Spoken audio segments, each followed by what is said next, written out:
যে প্রমাণ সচরাচর তদন্তে ব্যবহার করা হয় না, কিন্তু এই মামলাটি এত গুরুত্বপূর্ণ ছিল আমাদের কাছে, আমরা সেই প্রমাণ ব্যবহার করেছি, সেই পরীক্ষাটা করেছি।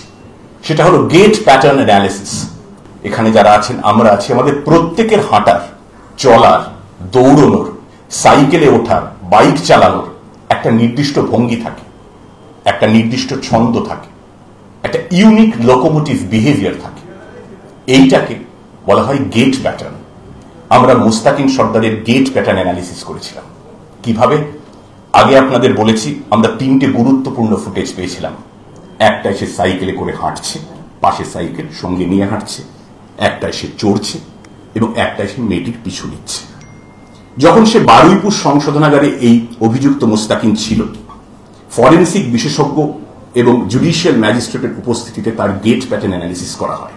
ওই নীল সাইকেলে তাকে হাঁটানো হয়, তাকে চড়ানো হয়, এবং তাকে বলা হয় সাইকেল চালাতে। পুরো প্রক্রিয়ার ভিডিওগ্রাফি হয়।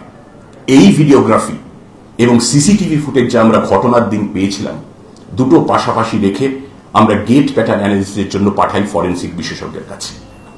তারা রিপোর্ট দেন যে দুটো গেট প্যাটার্নই এক, অর্থাৎ যে ফুটেজ দেখা গিয়েছিল এবং সংশোধনাগারে যার ফুটেজ পাওয়া গেছে, দুজন একই ব্যক্তি।